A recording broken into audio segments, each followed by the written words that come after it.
Hey, everybody, it's the minister here. Welcome to KPOT, the nation's Stony Nation. It's pretty much brought to you by kbpublishing.com, which is also Keneh Bosom Ministries, which is a part of that. So today I wanted to discuss a little bit about cannabis and teenagers, or young people. I've seen a few studies lately come out about how there is a rise in mental health issues when it comes to teenage use in cannabis. Well, first, I've got to admit to you that cannabis is not benign. I've kind of come to my own conclusion that not everybody is made for cannabis, and cannabis isn't made for everybody. But when you take a look at it in the perspective of medical use, there is a huge difference. And if you're a medical marijuana patient, you totally understand this, that cannabis does not affect you the same way when you're in chronic pain as it would as if there was, I guess, nothing wrong with you medically. So myself, of course, having some chronic medical issues, especially with pain, that is what I try to use the most. Because I have found in my personal life that it is the least of harm. Okay, so I'm taking this off of Cannabis Health Insider. And if you've checked out my website, you've noticed I've posted a few articles from these guys. And it says mental health issues, marijuana use rises in teenagers. It rises some concern. So the research finds that after legalization, the use of marijuana may increase in youngsters extremely. Some government officials and lawmakers oppose the legalization of cannabis and favor banning and suppressing cannabis use. Such individuals highlight that the use of stronger cannabis drugs affects teenagers. Moreover, it affects their brain function.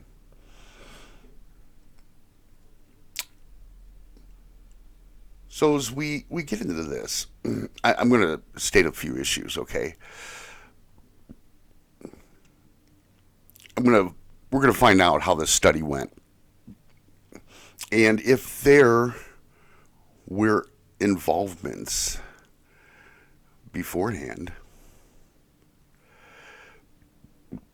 on checking for mental health issues prior to the cannabis use. Now, I know there was a study, and it was done on identical twins, two males, I think they were, and one of them started using cannabis at a age, and the other one didn't, and they found out that the one using cannabis was behind in several social academic type of issues, including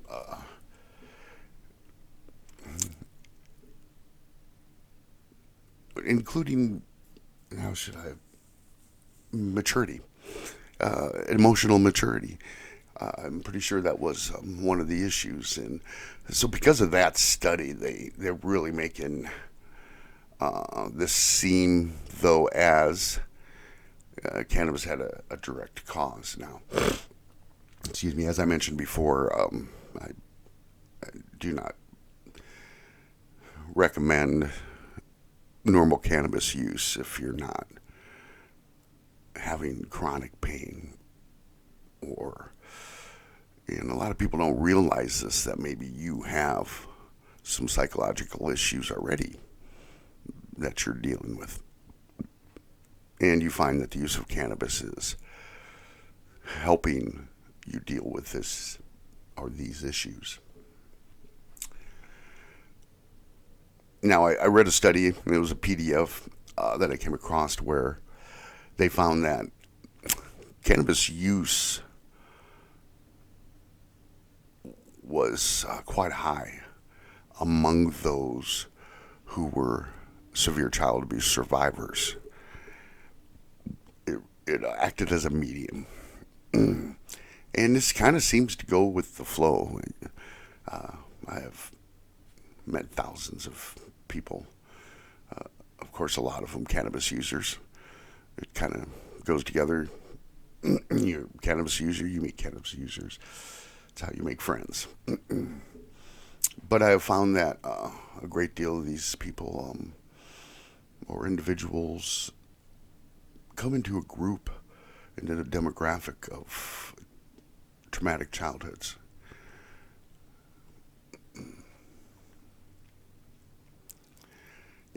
I've heard the argument that, their body and their brain are, in the same instance, acting as though your body or brain needed a certain nutrients or mineral, that it's off key.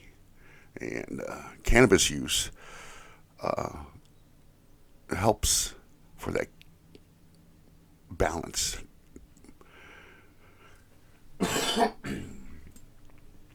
Now, you got to know it sucks for anyone to have to use a medication their whole life to try to have a happy life.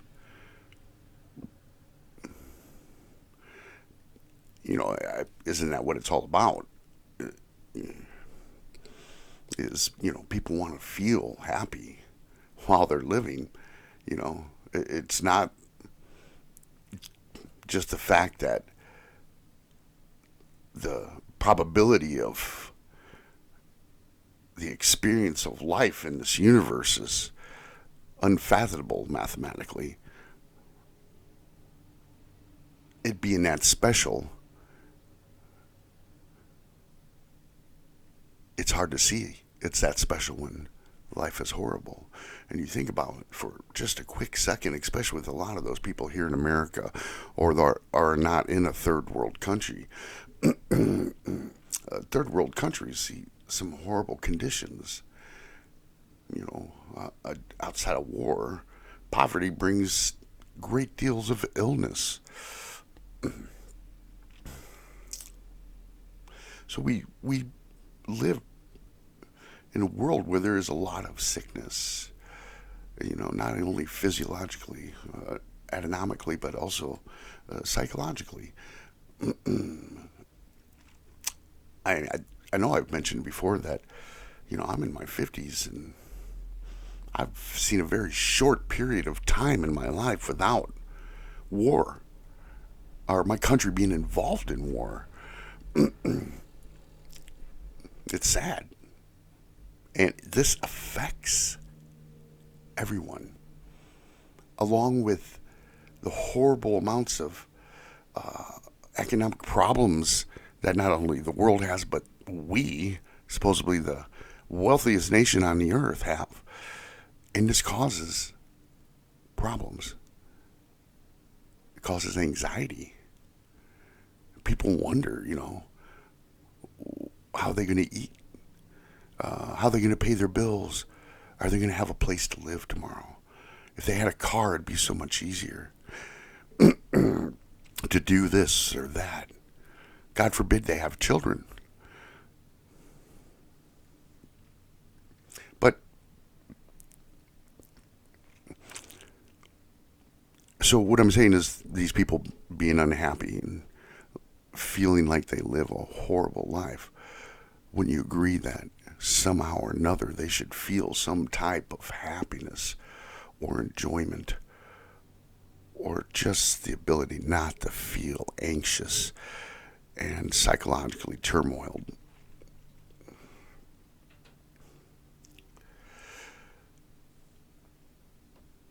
So, according to last week's study, teenagers of grades 7, 9, and 11 are more likely to use cannabis upon approval of legalization and decriminalization. It can make youth addicts to cannabis or addicted. The report in the Journal of Studies on Alcohol and Drugs highlighted that in 2016, when California legalized marijuana, younger individuals of grade 9 and 11 used 23% more cannabis at the end of the year. The 2016 survey study regarding drug use was the first research study of its kind. Previously, cannabis use in teenagers did increase. However, the rise of the number of teenagers involved in drugs has risen remarkably. Moreover, it is likely to rise further. Thus, the situation is increasing, and there are concerns. Another research study in Colorado elaborates on the rise in the number of adults involved in cannabis activity from 2017 to 2019. That tells me that those people probably wanted to use beforehand, but because it was illegal, they did not. They chose not to, or their jobs dictated because of drug urinalysis. So, according to the National Institute on Drug Abuse, cannabis excessive use and early onset of use cause irreversible damage to the brains. Furthermore, it also increases the risk of drug abuse, addiction, and schizophrenia. The U.S. Cannabis Council is working on the legalization and criminalization of cannabis. Moreover, the council came into formulation this month to discuss and manage issues regarding cannabis. According to Stephen Hawkins, the matter of teen use of cannabis is a critical issue for the public. Moreover, he added that even if the bill for legalization and decriminalization of cannabis passes, still efforts are to be taken for discouraging underage use. Okay, so when I was a teenager in the 80s, I remember the amount of people that were dying because of drunken driving. And teen use of alcohol became huge, and there were teenagers dying from drinking and driving, and also overdosing, alcohol poisoning, which is a thing. So, now, I've seen what alcohol abuse can do, and it's horrific. And I've seen that, moreover, in the homes of alcoholics and people who are alcoholics than I had seen in those who were, I guess, daily or regular cannabis users.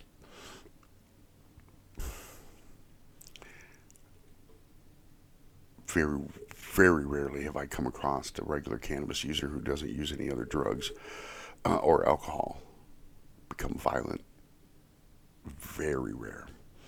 Become violent, beat their children, beat their spouses,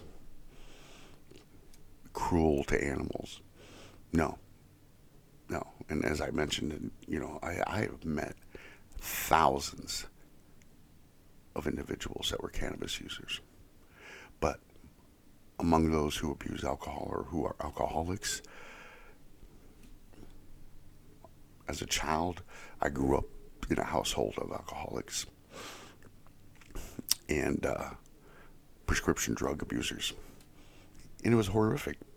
What violent individuals.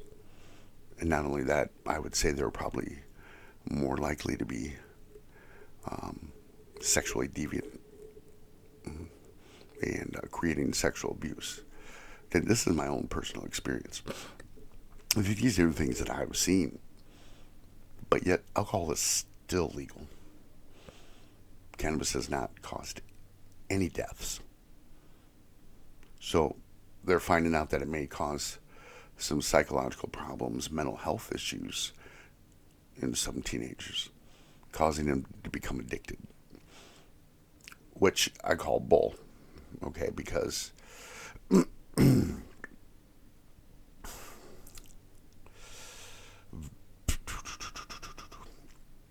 if we look at individuals such as Dr. Nadine Burke Harris and the talks that she gives, along with Dr. Felitti and Dr. Gabor Mate, we come to find that trauma in childhood is the greatest cause of addiction.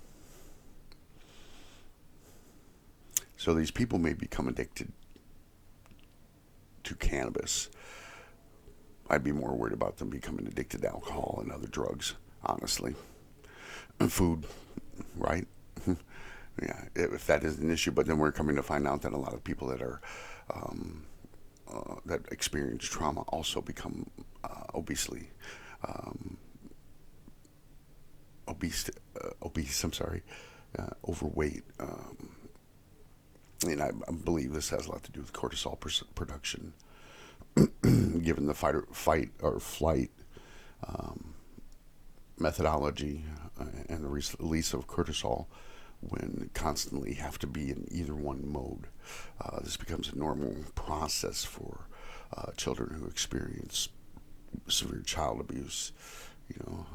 I think Dr. Nadine Burke Harris put it the best, and how she had this analogy of coming across a bear in the woods and how them hormones and chemicals are released because you need to, save yourself.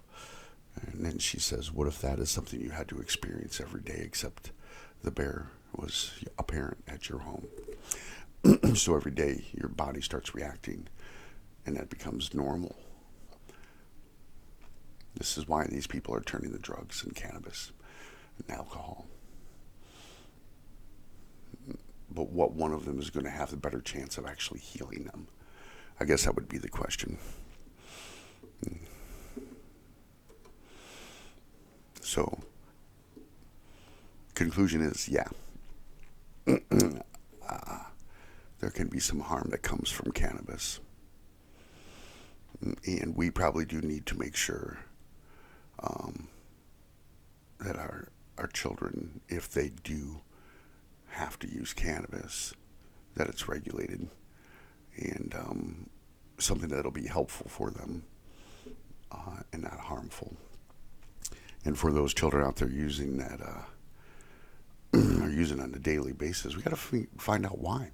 Why do they feel that they must use this on a daily basis? Don't believe in that genetic thing about addiction as genetic, because it is more what I would consider epigenetic, something that is created because of trauma, because of events that had happened even in utero. And a good study to look on that would be the White Hall study, where they did a study on individuals that were a part of the Netherlands during World War II.